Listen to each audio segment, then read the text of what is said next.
Assalamualaikum warahmatullahi wabarakatuh. Kami dari kelompok 2 hari ini ingin mempresentasikan tentang hak dan kewajiban wajib pajak. Sebelumnya perkenalkan, nama saya Gagah Tegas Priambodo dan rekan saya Sari Mulyani dan Salsabila Jayanti Putri. Pertama, saya akan membahas tentang definisi pajak. Pajak adalah kontribusi wajib kepada negara yang terutang oleh orang pribadi atau badan yang bersifat memaksa berdasarkan undang-undang dengan tidak mendapatkan imbalan secara langsung dan digunakan untuk keperluan negara bagi sebesar-besarnya kemakmuran rakyat. Selanjutnya adalah definisi wajib pajak. Jadi, wajib pajak adalah orang pribadi atau badan meliputi pembayar pajak, pemotong pajak, dan pemungut pajak yang mempunyai hak dan kewajiban perpajakan sesuai dengan ketentuan peraturan perundang-undangan perpajakan. Jadi, wajib pajak itu meliputi wajib pajak pribadi dan wajib pajak badan.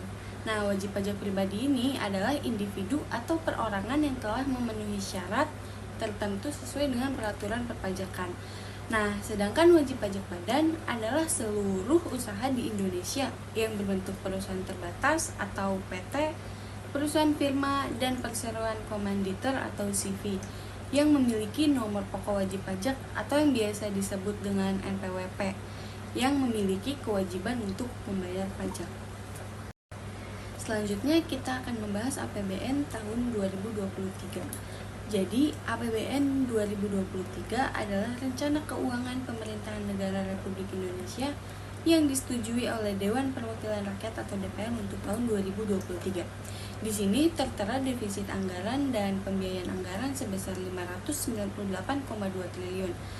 Nah, pendapatan negara pada tahun 2023 sebesar 2.463 triliun yang berasal dari perpajakan sebesar 2021 triliun. Perpajakan ini tumbuh 5% dari outlook 2022. Lalu ada juga dari PNBP atau penerimaan negara bukan pajak sebesar 441,4 triliun yang turun sebesar 13,6% dipengaruhi oleh normalisasi harga komoditas. Dan ada dari hibah. Hibah ini adalah penerimaan daerah yang berasal dari pemerintah negara asing, badan atau lembaga asing, badan atau lembaga internasional, pemerintah, badan atau lembaga dalam negeri, atau perseorangan, baik dalam bentuk devisa, rupiah maupun barang dan atau jasa, termasuk tenaga ahli dan pelatihan yang tidak perlu dibayar kembali sebesar 0,4 triliun sejalan dengan proyek hibah luar negeri yang terencana. Lalu di sini ada belanja negara sebesar 3.061 triliun yang meliputi belanja pemerintah pusat sebesar 2.246,5 triliun dan transfer ke daerah sebesar 814,7 triliun. Nah, perlu kalian ketahui bahwa pendapatan negara 82% itu berasal dari perpajakan. Jadi, jangan lupa bayar pajak. Subjek pajak terdiri dari orang pribadi, warisan belum terbagi, badan, dan instansi pemerintah. Selanjutnya, wajib pajak orang pribadi meliputi karyawan atau ASN, usahawan, dan pekerjaan bebas seperti dokter dan akuntan. Oke, selanjutnya di sini ada hak-hak dari wajib pajak.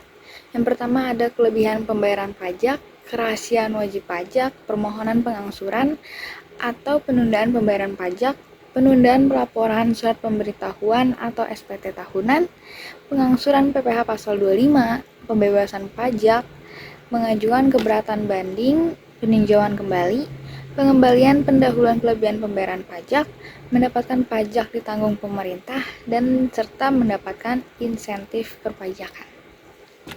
Selanjutnya juga dalam hal ini dilakukan pemeriksaan. Yang pertama, meminta surat perintah pemeriksaan, melihat tanda pengenal pemeriksaan, mendapatkan penjelasan mengenai maksud dan tujuan dari pemeriksaan, meminta rincian perbedaan antara hasil pemeriksaan dan SPT atau surat pemberitahuan, hadir dalam pembahasan akhir akhir hasil pemeriksaan dalam batas waktu yang telah ditentukan. Berikutnya di sini ada perhitungan pajak terutang. Pajak terutang merupakan sejumlah nilai dari kewajiban pajak yang harus dibayarkan wajib pajak atau WP, baik wajib pajak badan maupun wajib pajak orang pribadi ke negara.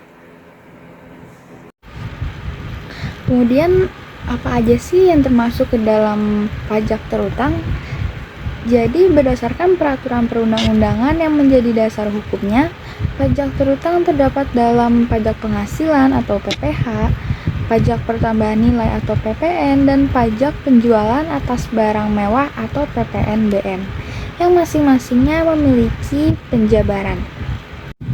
Selanjutnya ada penjelasan mengenai PPH terutang. Jadi pajak penghasilan terutang dihitung dari penghasilan kena pajak atau PKP yang terdiri dari PPH pasal 21, 22, 23, 25 atau 29 orang pribadi, PPH pasal 26, PPH pasal 21, PPH pasal 15 dan PPH pasal 4 ayat 2.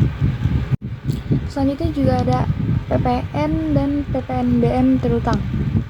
Jadi PPN terutang merupakan terutangnya PPN pada saat penyerahan barang kena pajak atau BKP dan atau jasa kena pajak atau JKP, impor BKP, ekspor JKP, ekspor BKP, berwujud dan tidak berwujud, pemanfaatan BKP tidak berwujud dan JKP luar daerah pabean.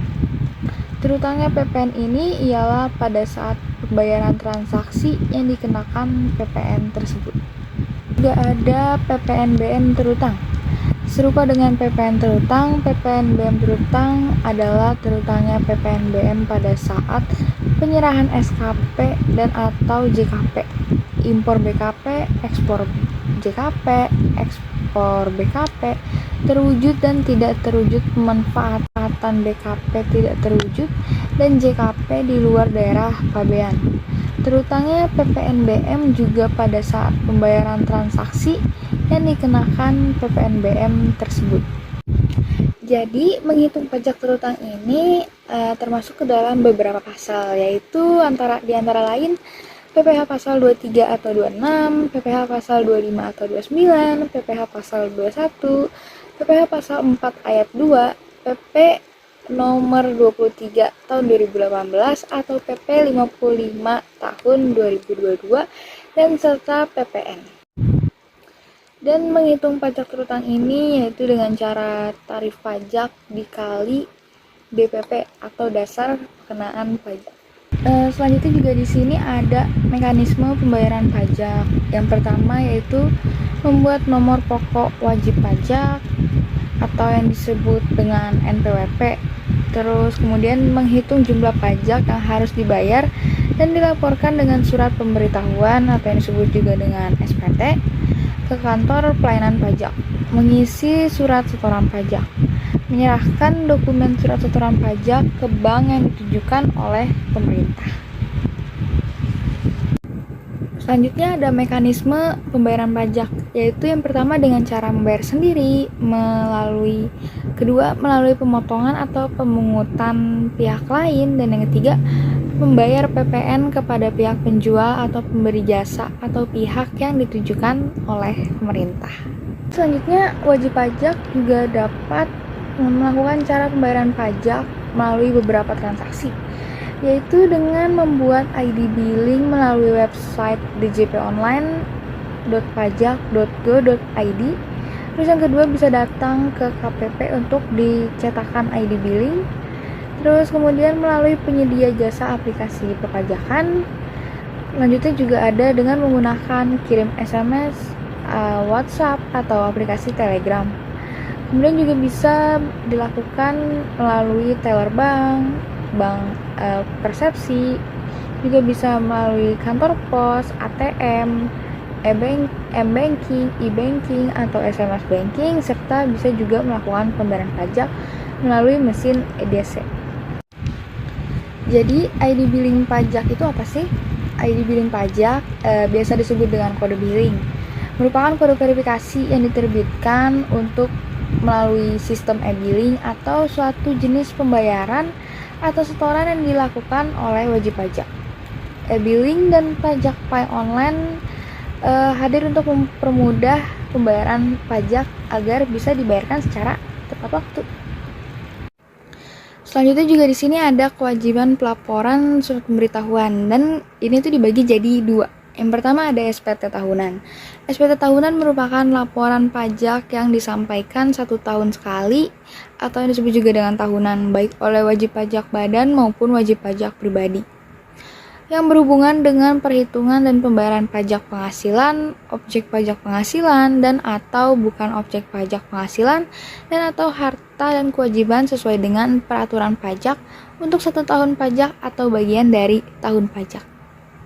Yang kedua ada SPT masa, yang merupakan formulir laporan pajak pertambahan nilai yang harus diisi dan dilaporkan oleh pengusaha kena pajak atau PKP di Indonesia dan biasa disampaikan setiap bulannya atau yang disebut juga dengan laporan bulanan melalui e-filing.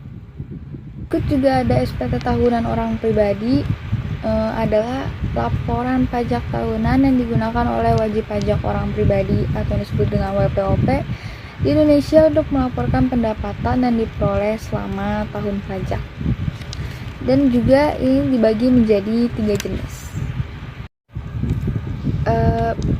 Perbedaan SPT tahunan orang pribadi, jadi ada 3 jenis. Yang pertama yaitu ada SPT tahunan orang pribadi 1770, yaitu bagi wajib pajak yang memperoleh penghasilan dari usaha, misalnya usaha pertokoan, salon, warung, dan lain-lain, atau juga pekerjaan bebas. Misalnya pekerjaan bebas itu kayak dokter, pengacara, akuntan, dosen, dan lain-lain. Selanjutnya juga ada SPT tahunan orang pribadi 1770S. Adalah bagi wajib pajak yang mempunyai penghasilan baik dari satu pemberi kerja atau lebih dengan jumlah penghasilan bruto dari pekerjaan sama dengan atau lebih besar dari 60 juta. Yang terakhir ada SPT tahunan orang pribadi 1770SS. Bagi wajib pajak yang mempunyai penghasilan hanya dari satu pemberi kerja dengan jumlah penghasilan bruto dari pekerjaan tidak lebih dari 60 juta per tahun. Lalu bagaimana sih cara lapor SPT tahunan orang pribadi? Nah, kalian bisa menggunakan e-form dan e-filing atau formulir manual. Jika ingin mengisi e-form, kalian bisa mengunjungi website djponline.pajak.co.id atau aplikasi sistem perpajakan atau ASP. Lalu selanjutnya, apa aja sih kelengkapan dokumen untuk lapor SPT tahunan orang pribadi, karyawan, atau ASN? Nah, untuk pegawai swasta, kalian bisa menyantumkan bukti potong PPh 1721A1. Dan untuk PNS atau TNI dan Polri, kalian bisa mencantumkan bukti potong 1721A2. Lalu selanjutnya adalah dokumen apa aja sih yang diperlukan untuk lapor SPT tahunan orang pribadi usahawan. Nah, ini dibagi menjadi dua, yaitu pembukuan dan pencatatan. Nah, pembukuan itu apa sih? Pembukuan adalah wajib pajak orang pribadi yang melakukan kegiatan usaha atau pekerjaan bebas kecuali peredaran brutonya dalam 1 tahun kurang dari 4,8 miliar, dan wajib pajak badan diwajibkan membuat laporan keuangan untuk pelaporan SPT tahunan. Nah, untuk pencatatan adalah wajib pribadi orang yang telah melakukan kegiatan usaha atau pekerjaan bebas dengan bruto dalam 1 tahun kurang dari 4,8 miliar, dan wajib pajak orang pribadi yang tidak melakukan kegiatan usaha atau pekerjaan bebas. Oke, lalu bagaimana sih jika kita telat menyetor atau melaporkan SPT? Nah, DJP itu dapat menggunakan sanksi administrasi jika wajib pajak, baik orang pribadi maupun badan, itu telat untuk melaporkan SPT dan menyetorkan SPT-nya pada tahun tersebut. Nah, kira-kira batas waktu penyetoran pajak itu kapan sih? Nah, ini dibagi menjadi tergantung dari jenis pajaknya. Jika PPh pasal 4 ayat 2 yaitu setor sendiri, itu batas penyetorannya adalah tanggal 15 bulan berikutnya. Dan jika PPh pasal 21 atau pasal 23 atau 26 itu adalah tanggal 10 bulan berikutnya. PPh pasal 25 orang pribadi dan badan itu atau angsuran itu tanggal 15 bulan berikutnya. Dan PPN adalah akhir bulan berikutnya setelah masa pajak berakhir atau sebelum SPT masa PPN disampaikan. Lalu batas waktu pelaporan SPT atau surat pemberitahuan adalah tergantung jenis SPT-nya. Jika SPT masa PPN yaitu paling lama akhir bulan berikutnya setelah akhir masa pajak. Dan SPT masa lainnya adalah paling lama 20 hari setelah akhir masa pajak. Dan SPT tahunan orang pribadi paling lama 3 bulan setelah akhir tahun pajak. Dan yang terakhir adalah SPT tahunan badan paling lama 4 bulan setelah akhir tahun pajak.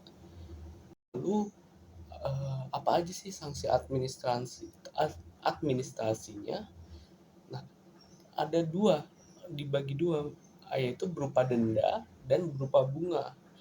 Berupa denda, SPT tahunan orang pribadi jika melewati tenggat waktu dikenakan sanksi 100.000, dan untuk tahunan badannya itu senilai 1 juta rupiah. Lalu SPT masa PPN yaitu 500.000 rupiah, dan SPT masa lainnya itu mengikuti SPT tahunan orang pribadi yaitu sebesar 100.000 rupiah.